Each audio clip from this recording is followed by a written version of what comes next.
frost, and the grass now stood dewy and green in the small motel common. We walked up the road, enjoying the view and noticing that half the town must be at the cafe, judging by the dozen or so cars in the dirt lot near its front door.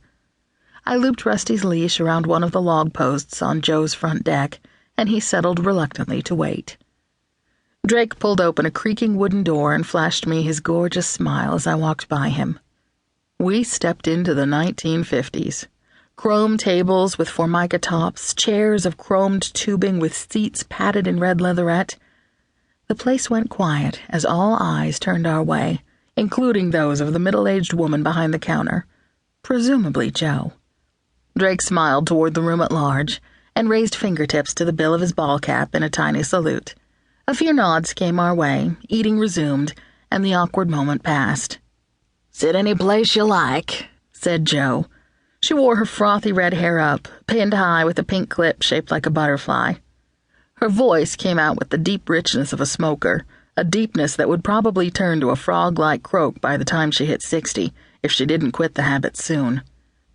We found an empty table near the long counter, which began near the front door and ran halfway down the length of the room. "Coffee this morning?" Joe asked, carafe already in hand. We both held our heavy white mugs toward her. She poured expertly and left us to browse the laminated one-sheet menus that stood at the end of our table, wedged between a ketchup bottle and an all-purpose holder that contained packets of sweeteners and tiny sealed tubs of jelly. I ordered an omelet and whole wheat toast, and when Joe had walked away again, I noticed that someone had left a newspaper on the seat of the chair beside me. "Shall we see what the big local news is?" I said, picking it up. "See if there's a fishing report," Drake said.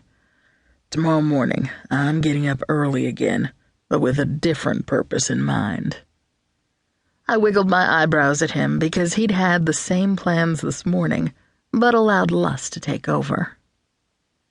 "Wow, dramatic photo," I commented, spreading the front page out for him to see. "4th anniversary of major fire, mystery still unsolved," I read aloud. The photograph showed a large house completely engulfed in flames. Silhouetted firefighters aimed hoses at it, but the effort, even in print, looked futile. "Simmons' place," said Joe, arriving with our plates. "Burned clear to the ground. Everybody here's pretty sure David Simmons did it himself." She gave me a second to push the paper aside, and she set our breakfasts in place. She topped our coffee mugs and turned to do the same for the other customers. I scanned the article while I made my way through the omelet, which had turned out nice and light, with just the right amount of cheese. The paper described the fire in a way that led me to believe that they'd covered the story in so much depth at the time, this year's rehash was merely to fill space rather than to pass along any new information. The locals had undoubtedly heard the whole thing many times, so the piece was written as a quick recap. Gas leak, arson suspected, house a total loss. A woman, Bettina Davis, had died at the scene, I noted with interest. Davis. Related in some way to Watson Davis? State fire investigators surmised that she had arrived at the Simmons home and switched on a light, then boom. The paper actually said that. Boom. Davis was the housekeeper, and it was logical that she would have let herself in with her own key. The home's owners were apparently away, Erlene Simmons in Santa Fe at the time, her husband David last seen driving away the afternoon before the explosion. Insurance investigators called the blaze suspicious, and a settlement was pending.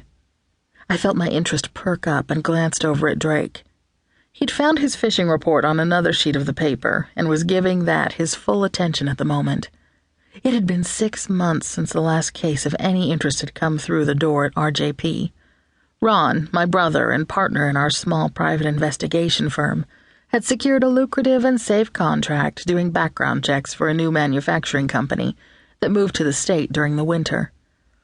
Since they were involved in government work, producing some kind of communications equipment for military bases worldwide, every potential new employee had to pass a screening that was nearly as strict as a top-secret clearance. The money was good, but the excitement factor just about nil.